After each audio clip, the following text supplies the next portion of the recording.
welcome to another episode of Mind the Gap, making education work across the globe with me, Tom Sherrington, and Emma Turner. Hello, Emma. Hello, Tom. I'm excited because we've got not one guest, but two for this one.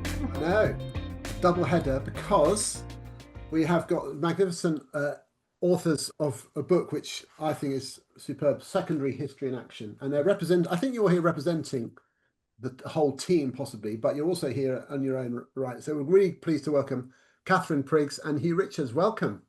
Thank you. Thanks very much. So for people who might not know what you're up to, just do you want to kick us off and just say where you work and what your basic role is in education. So Catherine, do you want to maybe start? Yeah, sure. So I went freelance about a year ago. Before that, I'd worked for nearly 2 decades in schools, which feels like a long time, 10 years on SLT, but history has always been my passion. So at the moment, I do a lot of support of history teams, lots of stuff on senior curriculum leadership, but I'm working with a couple of countries around the world on national curriculum design, which has been really exciting. Oh, which countries can you say? I can say one of them, Uzbekistan. Uzbekistan. Wow. Is the other one top secret, or you just don't know how to pronounce it? Yeah, a second, yeah. Wow. Fantastic. So, well, that's pretty exciting. And which sort of school, where were you working before, in which sort of schools were you working?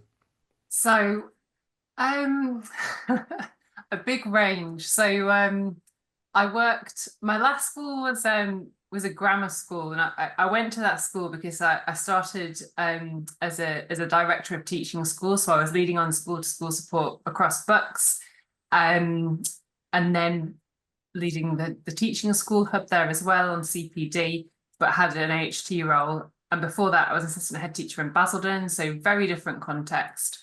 And then before that, Huntingdon, Hinchinbrook School, and Sandy Upper School in Bedfordshire. So a real kind of variety.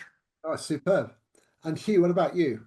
Well, until very recently, I've been head of history at Huntingdon School in York for about a decade. I'd only worked at one school before that. I've just this term taken over as director of sixth form, and the world's gone mad. Yeah, I've done a lot of work with the Historical Association. And I've done a lot of work training subject leaders. Kat and I, along with the 2 other authors of this book, Elizabeth and David, and Sharon and Ruth, we run a program for subject leaders to train subject leaders in history across the country. And we've trained about 680 of them now, I think, aspiring and current subject leaders, which has been great. So I've done lots of different roles and lots of different things within the history community, and we kind of decided to get together and put this book together. But my core role has been working as a head of department in a fully comprehensive school in Northern York, which has kept me busy for the last decade or so. Yeah. Wow, amazing. Yeah, and so we kicked off this current season of Mind the Gap with John Tomset talking about great teachers, and of course he was the head at Huntingdon for a long time. So we know the context there. So look, there's so much to talk about there. I mean, we've had various history discussions before, particularly with Christine Council, and I someone who used to be, well, before I started doing this walkthrough stuff, a big part of my job really was curriculum reviews with schools. I'd be often asked to go in, and I used to love the hot conversations with the history departments because it felt like they had the most degrees of freedom in terms of the actual content, and I just found it absolutely brilliant. And also school history curriculums can be quite emblematic. They can kind of define kind of a lot about the school. The choices that are made say a lot about the school, and yet I'd be amazed that you talk to a head teacher, for example, and they didn't really know, like, do you know this is what you do? You do this a brilliant unit. Did you know in year 8, this is an amazing unit? And they would go, no, and they're like, so often I found this fascinating thing that school history departments are kind of like doing this creative work that no one else knew about. But it's not easy, is it? So you could have 2 schools side by side, similar, with a almost totally different history curriculum, and it's still a history, but the choices are different. So, I mean, where do you start with that? What's now if you're advising or you're thinking about this work and you're training middle leaders, how I'm really interested in this, that we can talk about so many things, but the curriculum design part of it, where do you begin? I mean, what's the starting point for this whole conversation? Catherine, I don't know, you want to, it's a big question, but what Yeah, I'll say a few things, and then I'm going to defer to Hugh, because when I support history teams at the moment, one of the first things I start with is a blog that Hugh wrote on vision. So on the subject leader development program, you can guarantee that if you've got a group of subject leaders who want to polish their practice, people who have subject leadership in their designs or their site at some point in the future, everybody's concerned about vision. What does it look like? How do I craft it? How do I communicate it to my team? And I think it's really tricky because there's lots of moving parts, as you said, Tom. I'd actually say from in the last couple of years, I think some SLTs, for many different reasons, are wanting to know more about what happens in history.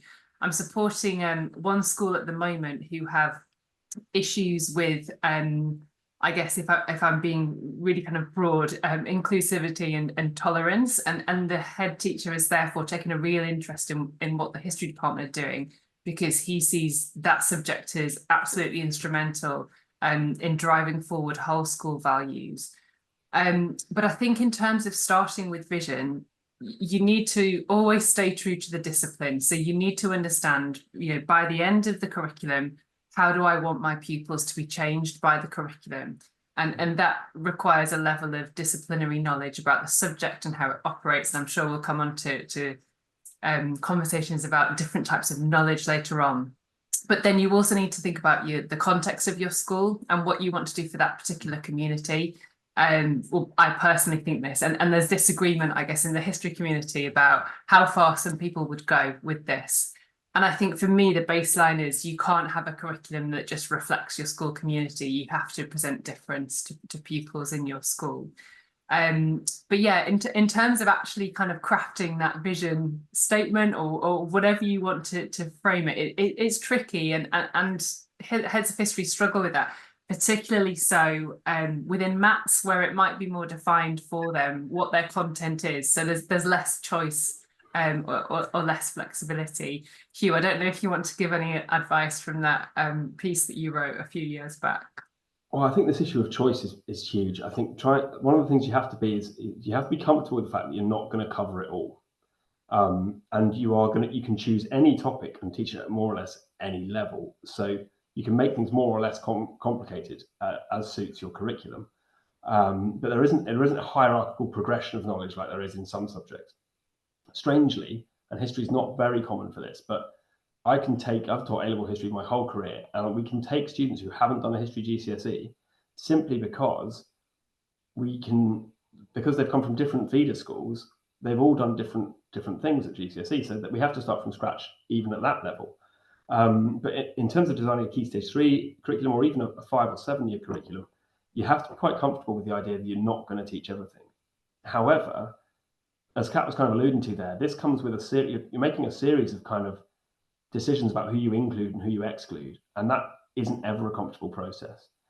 So it's really difficult to decide. I mean, are you going to include something like the history of the 20th century Middle East because it's so unbelievably important to understanding the modern world? Are you going to include some American history, or do you actually think that the history of Britain is kind of a more significant thing for students to understand? History teachers disagree about this stuff all the time, and it's very, very straightforward for a head of department to get lost in this argument and lost in this debate. But also this sense of, I'm not doing it right because I've just seen another curriculum suggestion that does that, or someone else has put together a unit that does this. And it's very, very quick. You can be very quick to lose sight of what you want to do and start thinking, well, I should probably be doing that. I should probably be doing this just because someone else is doing it. So Kat's entirely right to point to vision and having a clear idea of what you want on the table for the students to work with. Yeah, you should think carefully about which elements of, because you can say sort of we should have a diverse history curriculum, but what does that mean? Are we talking diverse time periods? Are we talking diverse groups in society? Are we talking diverse religions, cultures, nationalities? Are we talking gender? There's so many different threads there that need to be woven together that it makes it incredibly difficult to make those decisions and do them right. So it's this ongoing kind of iterative process that you have to be comfortable with not involving everything and including everything, but you also have to be comfortable with it not being finished. And I think that's a really important thing for subject leads to get their heads around, is that you're not going to finish this thing. I love looking at examples. I mean, there's so many things that people have written about this challenge, and I feel like for me there's a couple. I don't know if what you feel about these. One of them is famously the idea of core and hinterland, so that anything you're not teaching is still the hinterland, so you reference it. And I don't know how well schools use that idea, but it's kind of idea. It's quite a useful idea that you might just do a quick sweep over a whole range of, like a whole period, and then say, but we're focusing on this episode here, but let's just explore where we are and then zoom. And there's also Rich Kennett, who's another history person who has this fantastic museum curation analogy, and he talks about the a museum is about a whole thing. So it might be about, say, I don't know, the 20th century museum, then, or the 16th century museum. But within that you have rooms, so you have to choose which rooms you're going to have, and then within the rooms you choose artifacts, and then the artifacts, you can't have too many, because if it's a whole jumble of everything, you can't make sense of it. And so it's that all this thinking about how do we pare it down. But then it does actually come to you have to choose, don't you? Yeah. So in the history community, do you spend a lot of time kind of like, is it good to look at what other people are doing, or from what you're saying, do you feel like you need to kind of like not look and choose for yourself? I think so. One article I'd point people towards, if they're interested in just thinking about in practice how you might go about deciding what to put in your curriculum, is Will Bailey Watson's. And my knowledge of teaching history is going to fail me. I think it's something like 175. But he talks about his curriculum objective and then his content selection principles. And the teams that I've been working with recently have found that really useful for just refining what's going to go into their curriculum. I always think it's a great thing to look at what other people are doing. I think that's a real strength of the history subject community. People are really eager to share, to learn from each other. I've been speaking to people from other subjects recently, and I was asking them about their subject communities, and they said, we don't really have it like you have it in history. So I think we all, I say we all, people who are active in the community really pride themselves on sharing and learning from other people. And I think that I guess one thing on the horizon that worries people at the moment are mandated curriculums from trusts. So that's worth mentioning, because you can never truly get something that's going to be appropriate for the context of the school in which you're teaching if it's completely mandated. And that's an issue, isn't it, Hugh, that we often find on the subject leader development program. But I wouldn't say that if you're in one of those situations, it's a reason to kind of shut down and not look at other practice. Is it really analysis? And this is one of the things that I'll challenge you on. I feel this is so interesting that people often say lofty things like it's not appropriate for our students, but often when you drill into it, it's just their preference. It's just they're interested in it. Like Can really, be. I think that really is a factor at GCSE in particular. Do I have textbooks that serve this part of the spec? No, so I'll just go with Henry VIII and the Nazis again. But I mean, it's also a really good tool to understand people's niche historical interests and then really kind of lean into that for aspects of the curriculum, because it's one way you get the team to work together and function cohesively. But yeah, you can't just have like a disparate set of topics. There needs to be coherence to a curriculum, which is what Hugh was referencing earlier on as well. It is tricky when you've got, because the other thing you have got is there's no such thing as a degree in history. By the time you've got teachers coming out of their university education, they might have done wildly different things at degree level. So they'll have different areas of expertise. And sometimes you can achieve a huge amount of learning with students based on units that have been put together by subject experts, and they're absolutely fantastic. And you have the best teachers in the country are refreshing their knowledge regularly. They're reading scholarship. they're not necessarily putting big reams of scholarship in front of students, but they're using that to inform their teaching. And they can pick out bits of hinterland stories and anecdotes and this kind of approach to enrich their teaching whilst driving towards a core they want to do, because they understand, they have a sufficient expertise to know what the core of that should be, what the key takeaways should be from that learning. Now, if you mandate a curriculum too much, you end up like to the granular level of exactly what happens in each lesson. You do have sometimes come up against teachers delivering that material without the underpinning knowledge that they absolutely need to arrive at that kind of pedagogical content knowledge that they need to blend the historical understanding with sensible pedagogy in a classroom. So there is such variance of specialism within the history teaching world that sometimes it's useful to have a specialist create a unit and share it more broadly, but that has to come with a fair amount of subject knowledge training and pedagogical training to kind of make that land properly. I'm part of writing a textbook series at the moment called Changing Histories, and Christine Council, you mentioned earlier, very kindly gave me the topic of Ireland to do for book 3. So I was meant to be doing 6 pages that takes me from the famine to the end of the Irish Civil War, and initially the brief was to do 750 words on the Troubles, right? So the trouble, right. There you go, Hugh, have that. And Christine has since come back to me and gone, yeah, that's not happening. So we've expanded both sections to make it feasible. But in a 200-page book on the 20th century world, on the history of the 20th century world, the Troubles does belong in there, but it probably does only rate 2-4 pages. Like it's not the biggest thing that's ever happened. So you need to include all these different topics and all. So it's really, really hard to get that right. But as we're writing that book, trying to think carefully about what knowledge, and Kat and I are both involved in the kind of the teaching materials that sit alongside it, trying to think carefully about what knowledge does a teacher need to deliver this? How are they going to realistically build that subject knowledge? And so we're doing this design work from the other side too. We're looking at, through that project, we're looking at how do you give a curriculum object to someone and get them to teach it? And how much can you count on their subject knowledge, their sort of pedagogical knowledge? And how can we kind of close that gap, lift the quality of what's happening, give them a really rich resource to work with. But at the same time, we've been thinking really hard, haven't we, about what sort of resources and what sort of guidance we need to give teachers to make it work in their classroom, again, without restricting too much to a particularly set script or set PowerPoint or whatever it is. And it's a really difficult thing to do. So I understand the problem from both sides, because if you have got somebody incredibly talented running a history mat program, you actually probably do want that person's expertise and knowledge to come through in the classrooms.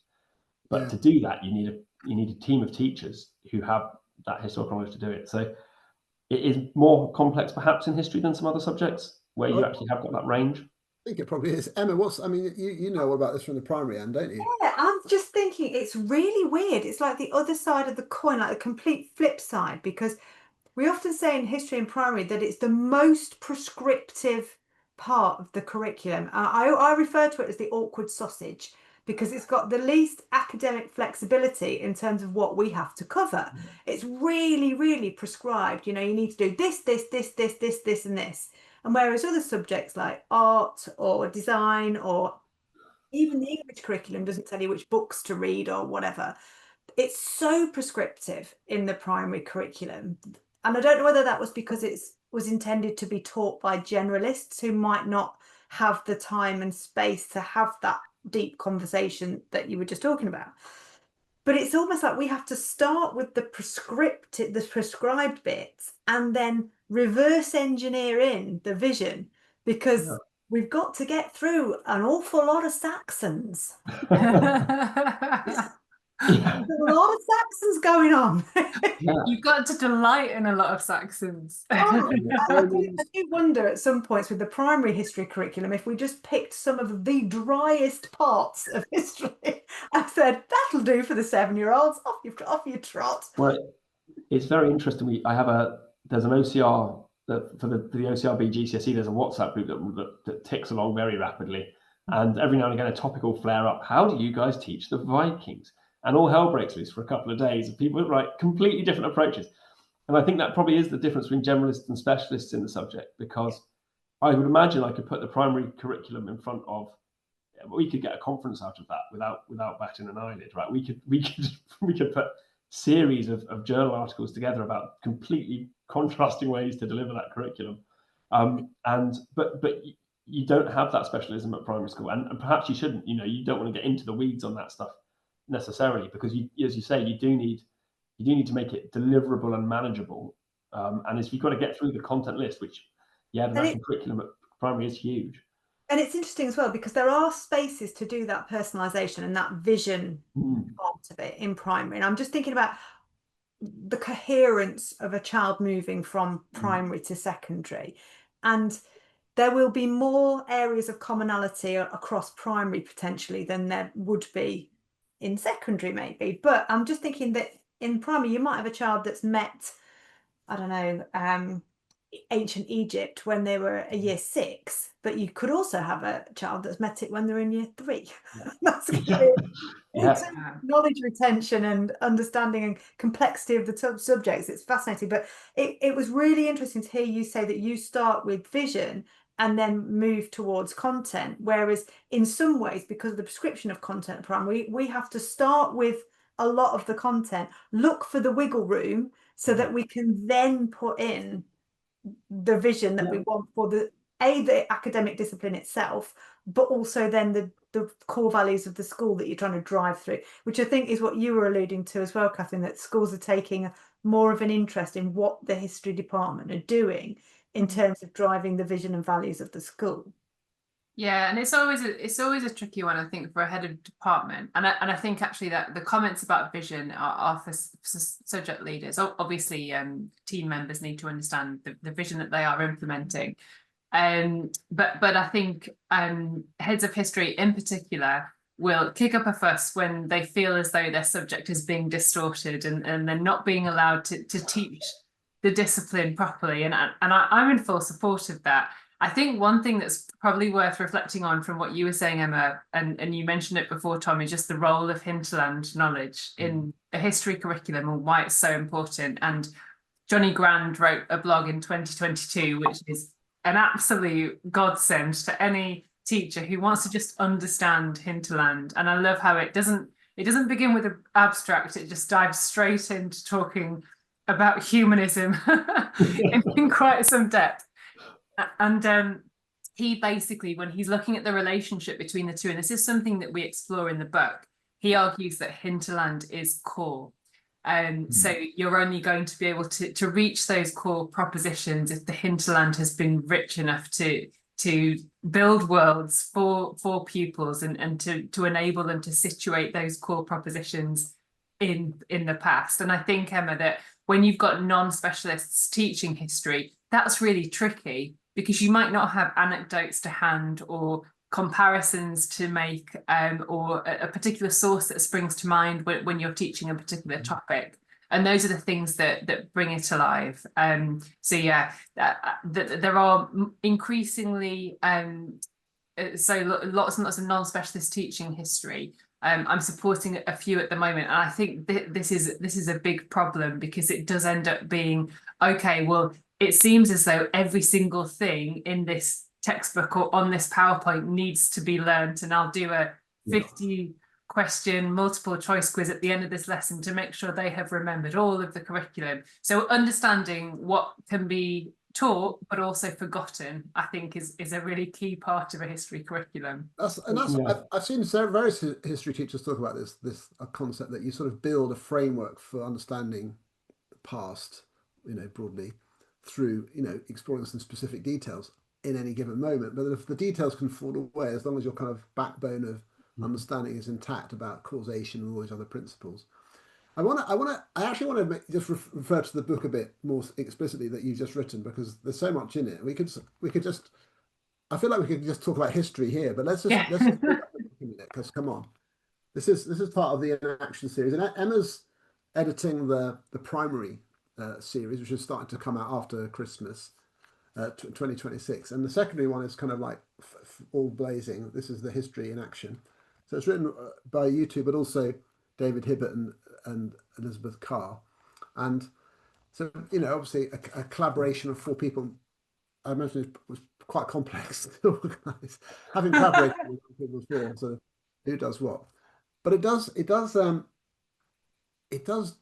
some brilliant things. It gives you a really broad overview of kind of a whole range of things, but then it allows you to go in deeper because it's got things like, if I hold it up to the camera, people who can see it, QR codes, right?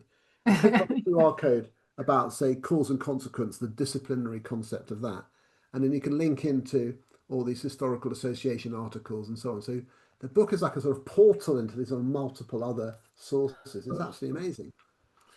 And in it, you see, this is what I love. So far, we've talked in quite generic terms, but it's got examples. And to me, this is what I'm just going to indulge me a minute. I'm going to read this out because to me, this is like let's just let history kind of speak. So this is on a section about scholarship, and scholarship meaning what, like academic work about periods of history, and whether you use the work of in academic studies. So this is a whole table. There we go, whole table from one particular school showing academic work or scholarship. But I just got to read the headings out because to me, just thinking, I want to go back to school to see this curriculum. So this comes from, to give it full credit, Stanground Academy in Peterborough.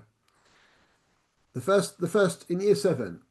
What's so special about Oswald's arm? Which is immediately intriguing. Like who is Oswald? You want to know, don't you? Like, who is Oswald? I didn't answer that question. Anyway, then you go into the Tang Golden Age. So there's some scholarship about China's Golden Age, everyday life in the Tang Dynasty. Then we did Normans change what it meant to be English? I've never heard that the Norman conquests framed with that question. It's like, what a great question. How and why did ideas spread around the medieval world? What can the story of Mansa Musa reveal about medieval West Africa? This is all in year 7. What were the greatest consequences of the Black Death on medieval society? How did women fight the Wars of the Roses? And finally, who were the Tudors? I'm just thinking, whoa, that's year 7. I mean, it's epic. It's just so interesting. And yet there probably no other school does that exactly. It's just brilliant, isn't it? Yeah. I must give credit to Rachel Burney and Helen Marsh, whose curriculum that is, and it's been a work in progress, and they've got a real passion that academic historical scholarship should underpin every single unit that they teach. So it has, I think I trained to teach with Rachel, and I saw her present on this at SHP a few years back, and it's taken them a while to find appropriate pieces and to eliminate some pieces as well, because they actually did trial using 2 pieces of scholarship for an inquiry, and then over time thought, no, that doesn't work as well. And I think just one tip from the book that's mentioned as well, if scholarship is used, it's better to stick with a piece of scholarship over an inquiry, because pupils will understand the form of the historian, and historians write in very different and weird and wonderful ways. But yeah, I love the diversity of choice in that curriculum, but how it is all, they are genuine historical questions, and that's why it's so important to use scholarship, because you're really engaging with the discipline if you're pinning your inquiry questions on scholarship. Yeah, so the fact they're all questions and then just an inquiry and you're looking into it. So, yeah. And the way that I could wax lyrical about it. I think it's an excellent book. So, but just tell us a little bit about the process you went through. I think when we sort of pitched this to you as a possibility, it was pretty, there were some guidelines, but we probably just said, like, write the book you want to read, right? How did you go about it with the 4 of you? Did you divide up the roles or sections? Well, yeah. Can I just say quickly, I do remember Tom saying in the first meeting, it might be a challenge to write with 4 people. We said, no, it'll be fine. It was great. We know each other very well from running the subject leader program together, and we've come across each other. We've presented with each other all the way through, and the most important thing was, although we do have some disagreements about the edges, the hinterland, if you like, we do agree on the core of what good history teaching looks like, and I think that was really important. We did do some dividing up, but there was a constant interactions between us, ideas sharing. We set up a grid where we could just drop ideas in. We lent towards specialisms in some areas, but we very deliberately haven't there's no credit for individual chapters. No, it's not like we did take a lead on different parts of it, but not in a part A, B, C, D way. So we've each taken different parts of different ones. And we just lent in towards our particular skills. One thing we did find that was really important was we gave Elizabeth less allocation in the writing to begin with, right? Substantially less allocation, because she is an unbelievable editor and she edits teaching history and has done for years. And we wanted her to go through it and give some of her time on the project to actually bringing us together and making sure that we're all kind of rowing in the same direction with it and making sure the cross references between different sections worked well. And she was ruthless, but absolutely like ruthless with her attention to grammar, and there was absolutely nothing held back. She came at us with everything. But I think that is one of the key ingredients to this book working, is that although we've worked on it as a 4, Elizabeth has had a kind of editorial shakedown at the end, pulled it together, and told us, you've got to go back and change this, or this doesn't make, this belongs in the wrong section and we need to move that across. So we gave a load of time to her to sort that out, and that was a really good move. I think the other thing that we were trying to do with it was we realized, again, like a history curriculum, we couldn't do everything. I mean, we were never going to cover everything. The history community has done so much work over the years. But one of the most useful things that the HA put together is something called What's the Wisdom On, where the editors of teaching history have gone back through and picked out kind of landmark articles and ideas on different ideas and themes and concepts in history teaching. And we use that as a base, as an inspiration. This is kind of a large What's the Wisdom On the whole of history teaching. So we're trying to lift, it is the big thing about it, I suppose, is on the shoulders of giants. We've synthesized, the process was synthesizing. Some of it's our own ideas, but a lot of it is pulling together the best that's been thought about for the last, I don't know, half century from the history teaching community. So the bibliography is unashamedly massive. That's not us sort of showing off. That's just trying to credit where credit's due, and there's so much credit to be shared around. But it was really important that we kind of pulled together the best of what we had, chucked in our own ideas, and had Elizabeth to keep us all somewhere near the mission statement. I mean, yeah. It does have the longest. It does have the longest bibliography of all of the books. I'm very proud of that. We did. We also have buddies, didn't we? So Yeah. each chapter each section that was written, because we didn't, the 4 sections were not written by each of us.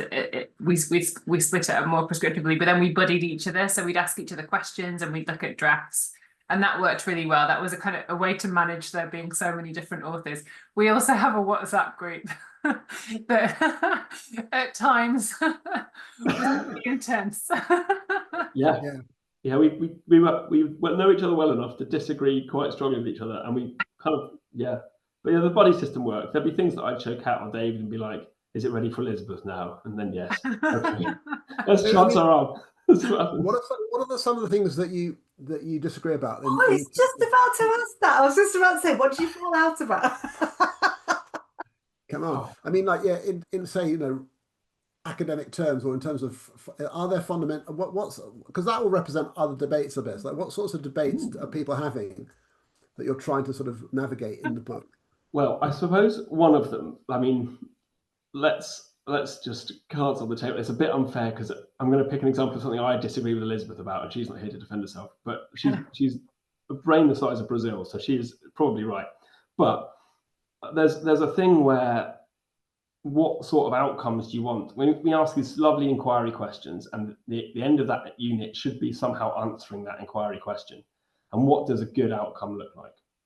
Now, I feel like, because kids are asked to write extended writing less and less and less, my feeling is that most of those outcome tasks should be extended writing. And Elizabeth is vehemently of the opinion that they need to be gloriously mixed up. So you can do, like, let's design a museum display board. Let's write a letter to an editor of a textbook series or a TV series, or how can you do a diagram to show change in continuity or whatever. Elizabeth is firmly of the view that you don't have to assess with writing. I think they need as much practice as possible. She won, obviously. She won, but yeah, there is a big thing there about, for the child globally, that actually history is one of the chances for them to really read a lot and write a lot. That's quite important, I feel. But Elizabeth is like would align more with the view that no, that's not our responsibility necessarily. what we're looking at is, as school historians, how are we going to assess their understanding of, let's say, the concept of change? And perhaps the best way to do that isn't to muddy the water with their writing skill, but allow them a diagram to express their understanding of the concept and the knowledge that they've got to underpin it. So that was but I think that's okay. I mean, she wrote the chapter on outcomes, I wrote the chapter on writing. So that's how that shook down. Kat, what else can you think of? It's What an else do we have a real problem? that's also mirrored in primary as well, because the national curriculum, if you dig into the national curriculum, it actually says for history, produce thoughtful outcomes. Yeah. Nowhere does it say produce extended pieces of writing, but because of the nature of the discipline itself, it's kind of become a lot of extended pieces of writing, especially for upper key stage 2. But it's interesting when you kind of hold the national curriculum up and go, it doesn't actually say that. It actually says produce thoughtful outcomes. But then you have the big debate about, well, what is a thoughtful outcome? Yeah. Is it is a poster thoughtful enough, and like throw that one in the mix, or can you only have that quality of thought if you are doing that extended? It's also a tempting vehicle for literacy, isn't it? So so it's an opportunity to really get that going. Like primary, I'm a primary governor, have been for years, and yeah, you can understand how they look at that and go, okay, well, this is definitely going to be one where there is writing feels like a natural thing to be doing. But yeah, that tension does exist, and that's okay.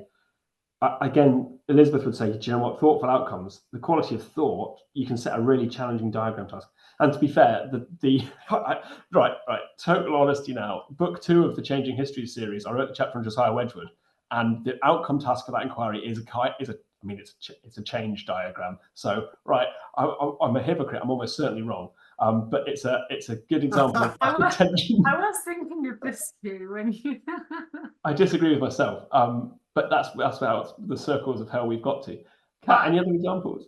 What have you found? I can't really think of any other examples of disagreement. I remember it being quite revealing as to what kind of teacher I was when we were talking about how else you might choose to engage pupils with history. Do you remember, Hugh, at the start? And I was like, there's literally no other way other than to tell them about the past.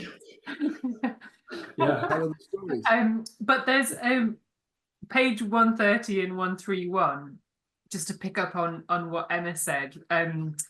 I wrote this little section on, I think, Hugh, we wrote this bit together possibly, outcome tasks to avoid. Oh yeah, we did. Yeah, this is me. Great. I'm looking at it now. Posters. Posters right there. Boom. Nail it to the wall. Come on. That one. Yeah, or synthesize an historical argument in tweets, or make a castle is a classic one.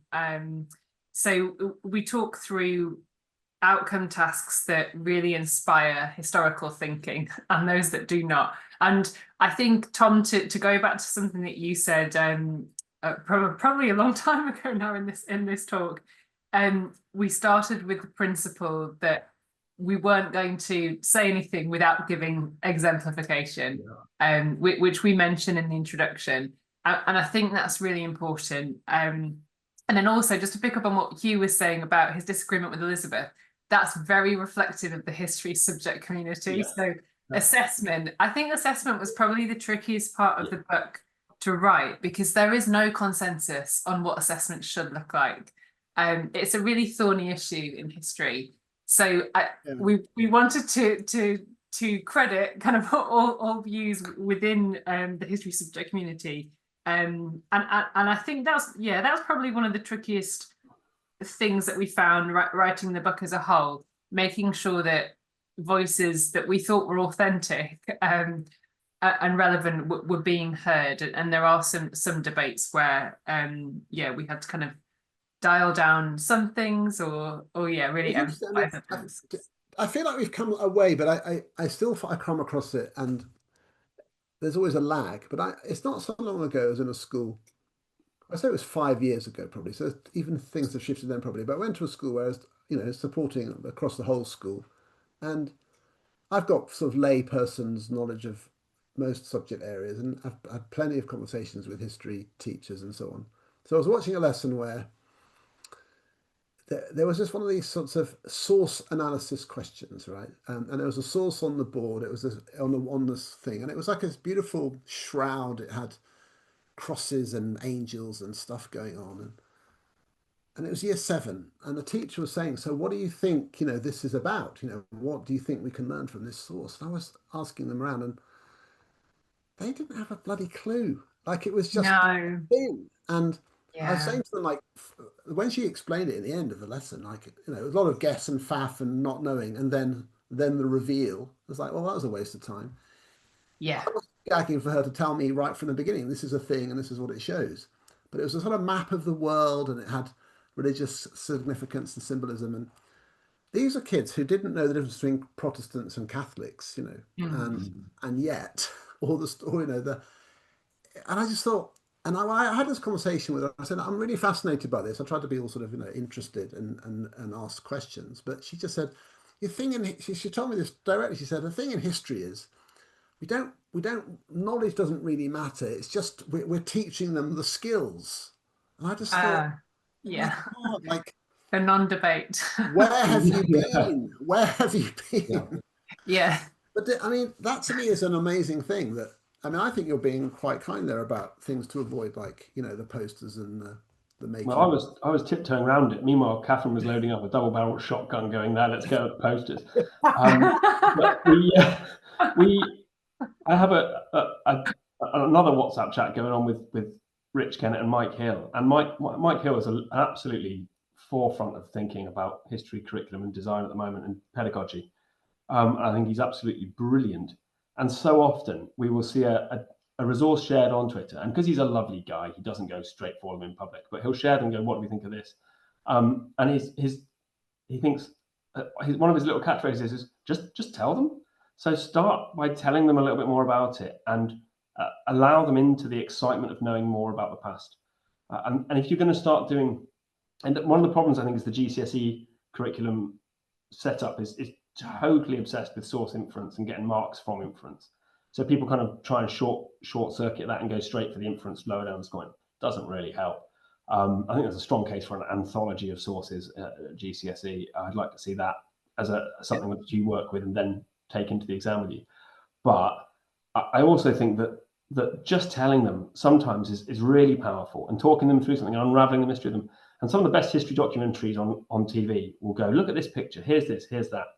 And just, you can immerse yourself in the past and tell a story with an object and all sorts of things without expecting them to figure it out for themselves. And I think you just fracture their relationship with the subject a little bit if you expect them to do something where they don't have that knowledge. And it is really it almost takes them a step backwards sometimes, because they just can't.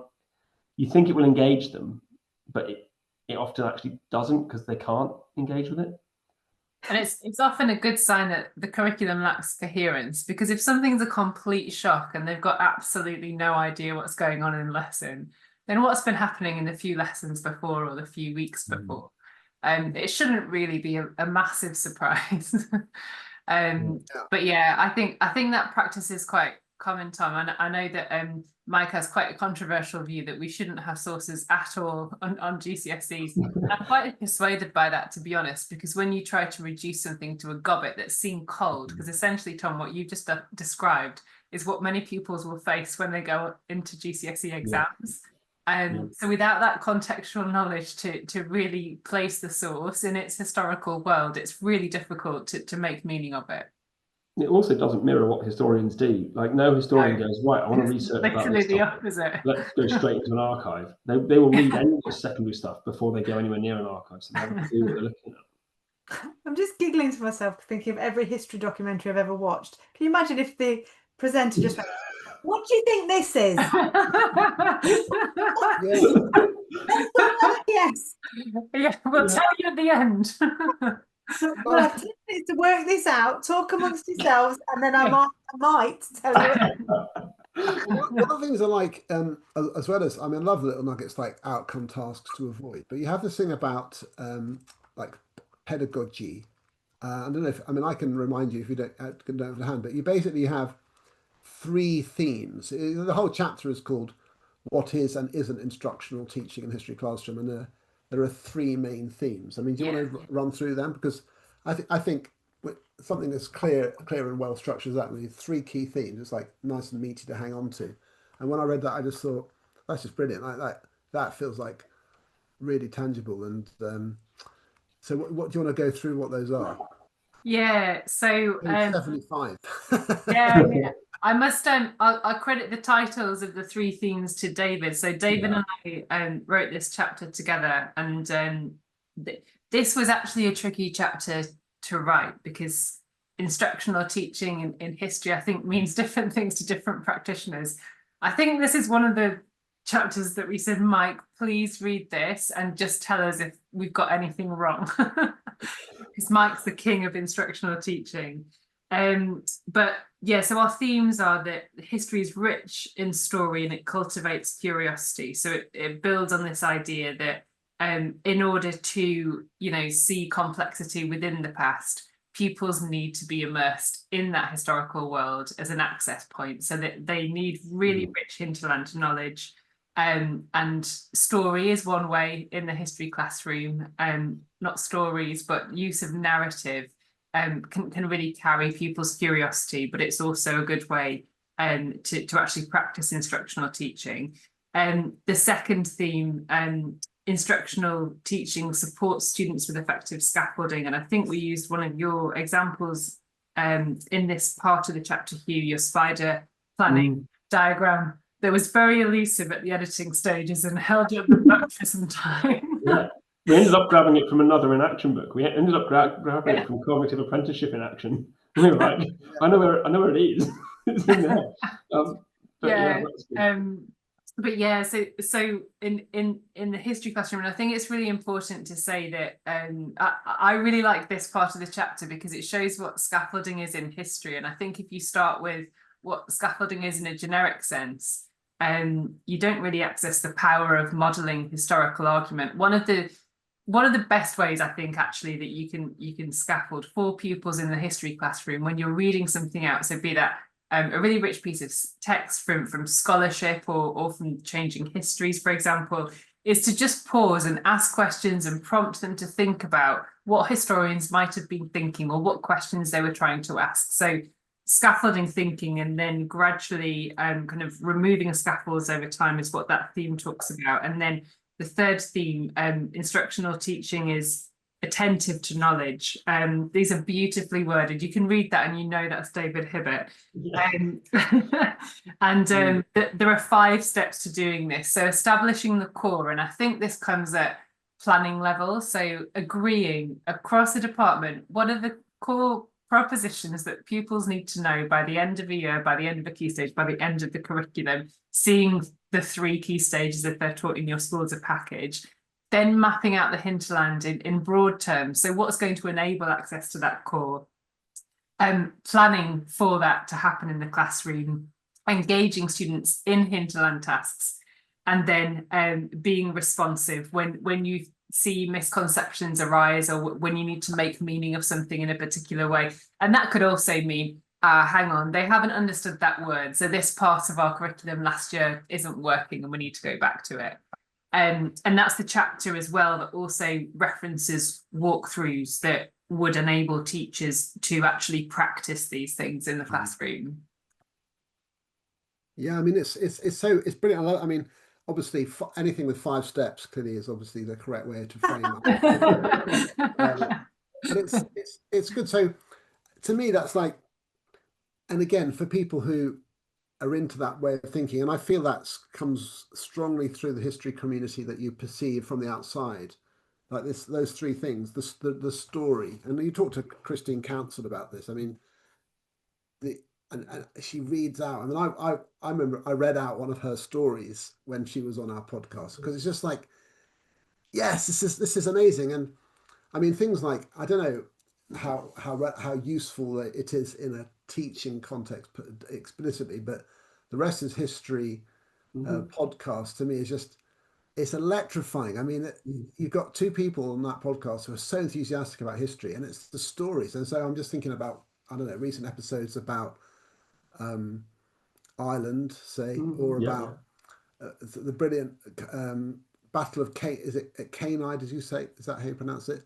The Punic Wars. And you think I've heard about Hannibal, but I don't know anything really about Hannibal. But then they describe these battles and the battle of, and it's like, wow, it's all this listening and the way that they tell the story. It just brings alive. So the facts that kind of drift away again, but I give this sense of the battle and its significance and the way it works. It's interesting you say the facts drift away, because I was working with a year 7 group last year. I had 2 year 7 groups last year. They were setted. I had a bottom set and a top set, and the top set was they devoured those council stories like nobody's business. But the bottom set, we did a story about Morbath, based on the work of Eamon Duffy, and this is during the English Reformation, and they save up for these vestments for their priest for ages. Just a decade, they're saving up for these new vestments for their priest, and then almost instantly, as soon as they bought these things and they arrived, they then get banned by a Protestant sort of order, and so the kids got really invested in the story of these vestments. And then what was fascinating is maybe 6 months later, we were reading a story about Pepys and about the coronation of Charles II, and Christine just drops the word vestments into that text, and there's nothing special about it, and I was like, oh, hang on, this will be interesting. And I stopped the lesson and said, just remind me what vestments are. And I don't know, 75% of the class had hands in the air, and they could tell me where they'd learned it from, and they could tell me what different vestments for different religions were, because the vestments mattered in that story. They were of real significance. So when we then bump into them further down the line in a different context, the kids are like, these are golden vestments. Is Charles II a Catholic? Ooh, right? And actually, to have a bottom set year 7 immediately tell me what a vestment was, it made my little history teacher soul like jump for joy. And I even pulled in the new head of department and be like, come and see this. This is amazing. But that's an example of that kind of what is sort of core in one unit can become hinterland in another, and you kind of weave these things together. And the story, you're right, does drive that. And it seems like it depends. I could probably now, just from memory, from that story from Heresa's history, draw a map of the battle and what was happening and why it was particularly interesting. But I can't remember the names of the people. Like, you know what I mean? Like the generals of the armies and stuff. It's like those are the sort of details it's hard for me to stick into. But the broader framing, and I guess that's the thing. A concept like vestments is a concept which you can link through, and that's a clever design. But I mean, so to have that just tell them, but also through story, and then that becomes in forms of retrieval practice, and then the last one of that attentive to knowledge. Now, here's a question I have, and I asked this of Dan Willingham when we had him on last week on our podcast, is this whole idea, because he talks about privileging story from a cognitive science point of view. Yeah. As history teachers, do you get children to relate story, to say, okay, so what was happening then? And they have to kind of explain an event. Because I don't actually see much of that when I visit the history lessons. I see a lot of like fact knowledge quizzing, but I don't see a lot of, and then they do writing tasks, but I don't see them having to narrate orally the stories that they've learned. And so maybe I'm thinking maybe that's not a thing that people do, but it seems to me like it would be a good thing to do, but I'm not a specialist, so I feel like maybe I'm wrong about that. No, I don't think you are. I was actually chatting to Rachel Foster the other day, who leads the Cambridge PGCE, and she's just exceptional. And she was saying actually that what you just described, Tom, is one of the trickiest things to do, and it really tests pupils' ability to join the dots, which is always tricky in history. So how do you move from one lesson to the next? Well, one of the tools that you can use to really shape pupils' understanding is a really strong inquiry question that knits together substantive and disciplinary knowledge and helps them to make sense of what they're hearing. But Tom, I think you're completely right. I think that if pupils are able to articulate a story with a really clear historical focus, then that's quite a complex thing to do. I don't hear it that often. I think some teachers shy away from letting pupils talk in history lessons. There's the amount of content on GCSE specs and A-level specs, and the amount of curriculum time that teachers have at Key Stage 3, possibly 1 hour a week, means that they don't see the space to do that. But actually, pupils need to talk in a history lesson to communicate their historical understanding. I think there's also a thing about Willingham's section of why don't children like school, that like that section about causality and conflict and character, Yeah. that is like gospel in the history teaching community. Everybody who wants to tell you that stories matter waves that around like nobody's business, myself included, to be fair. But actually, those are really important parts. So if you can see micro storytelling and fragments of story come through. So if you're doing a do now retrieval task and you've got some questions, you can quite easily ask follow-up questions. So you can say, right, who was contesting the throne in 1066, and you can then ask about a character, and you can say, so why did it matter to Harold Hardrada, or what mattered to William the Conqueror? Or you could say, why did William hate the idea that Harold became king? And they will then be able to add the story of an oath that Harold had allegedly sworn to William the year before, and that William felt betrayed by this. Right? William wears the relics that Harold swore that oath on into the Battle of Hastings, right? Because that's petty revenge at a grand scale. But actually, that you can turn a question about naming some characters into how do they interrelate, and you can do a micro fragment of that story.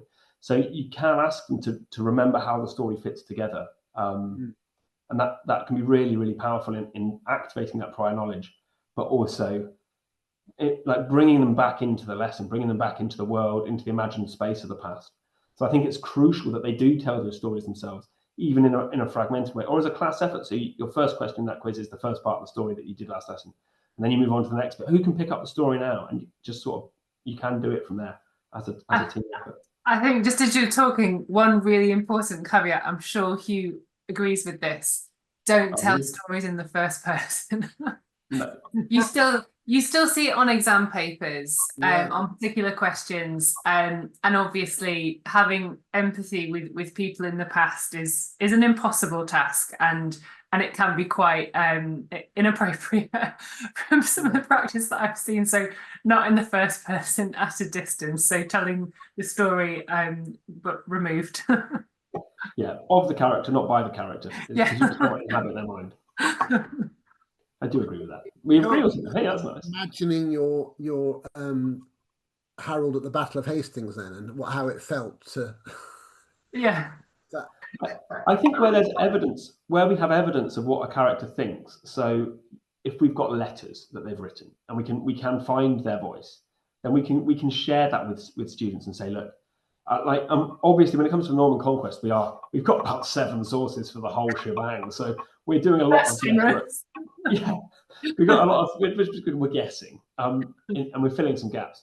But I think it's a valid inference to go, right, if William is wearing the bones of this that were used at the heart of this oath, I think it's fair to ascribe him a sense of really quite annoyed revenge is going to be a key part of what is motivating him, as well as calling down the power of God, going, he's not just broken earthly law, he's broken an oath to God, so let's have at it. It's why the Normans push the arrow in the eye story, because they like the idea that this is a bolt from heaven. Anyway, but you get that. Like you can, if you put together a few clues like that, then you can ascribe. But you can equally have that conversation with, just as I've had it with you, just say, "Whoa, what do we think these bones might mean?" And they might then start to figure out. And that's where you get into the kind of provenance and the kind of. And that's what I mean, in a way. I mean, I feel like it's great that it's mainstream now. Well, I don't know if it is mainstream, but it's big, the West's history, the kind of the way they talk about sources and do we know? Well, we can make a guess, but it's reasonable to assume. But on the other hand, you know, anyway, I mean, we could get into that. But anyway, look, just listening to you, we're really getting close to the hour here. We never used to. I tell you what, like our seasons before, we'd be like at 45, 50 minutes and knocking it out. And now we're like, our producer in the wings there is going. We're just getting going, Luke. It's because there's so much to talk about, and I was going to do this for you because one of the things I've noticed about authors of books is that authors are rubbish at promoting their own books. Yeah, it's kind of like you're kind of like, who shall I? I'm shameless, and I always have been. I always feel like I've written this whole book. I want you to know about it. I do this for you. This is a really brilliant book, folks. I mean, even if you're not a history teacher, if you're just working in curriculum thinking in a secondary school or in a primary school and you want to know what goes on in history in secondary, it's just superb. It's so well considered. It's got lots in it. It summarizes lots of brilliant ideas from the curriculum design through to assessment and lots of links. So I really recommend it. And you've done an awesome job. I do love the fact that it's a kind of a good example of teachers sharing their wisdom with other people and with a research informed sort of background. So do you mind, Tom, do you mind if I say just one thing? I'd love to say that we dedicated the book to Helen Snelson, who was an absolute giant in the history community. She passed away just over a year ago, and we were all very close to her. And we really, one of the things that she really valued and she really pushed was community. So we wanted to celebrate her with this, because it really is a celebration of the history subject community. Yeah, whenever I got too snippy about one area of practice or one group of people or one faction within the community, she would very firmly shake me down and go, "Hugh, it's a broad church." So whatever else you think about the book, which I'm very, very embarrassed by the wonderful comments you just mentioned, it's not the way to teach history, it's a way to teach history. And I don't think any of us are saying it's the way. It's the best combined knowledge we can put together, but it is all up for grabs, right? Yeah, apart from posters, no posters. God, no, but I mean, you know, it's one of my pet peeves. I think it's one of the teacher crimes that should be outlawed, is a group poster where a child is on bobble writing duty. I've seen it. You know, I've seen them writing the Romans, you know, and bubble writing, and that's their task, where the other people are actually doing the work, you know. That shouldn't happen. It's okay to be opinionated, and one of the things I kind of envy it from the outside. I look in on the history community thinking, what a great community that is. It's one of the most, I'd say it's the most dynamic subject community. I don't know why that is, and I think it's because there are so many things to talk about in terms of the choices and the philosophy of their approach. I'm not saying there are not hot debates in other subjects, but I feel like you have this sense of like collegiality, and lots to share, because you constantly have to say, this is what we do, because you don't have that sense of standardization, which is more inherent in some other subjects. So look, thank you for your part in that community. It's the reason why, you know, we wanted you to write the book, because you kind of presented that to us in the first instance. But I think you've got a great account of it on this podcast, that the enthusiasm for the detail in there. And I felt like Hugh could just go on there about the Battle of Hastings for some time. Wind me up and let me go. Let's have it. Yeah. So look, thank you so much for joining us. Thanks, Tom. Thank you very much. Okay, so look, thanks to everyone else listening to the podcast, Mind the Gap. We're absolutely thrilled with the audience we're getting. We get comments from Canada, from the US, from Australia, from places in between. We're always amazed how far the things reach, and it's great to have your feedback. So keep listening, and we'll see you again on another episode. Thank you so much.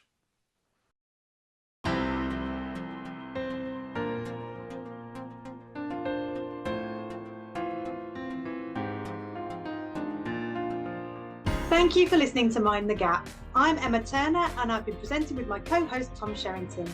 If you enjoyed this episode, please leave us a review, share on social media, and subscribe wherever you get your podcasts. Find us on our YouTube channel, search for Mind the Gap with Tom and Emma, or head over to Spotify for an audio version. This podcast was produced in association with Haringey Education Partnership, and our producer for today's episode was Luke Kemper.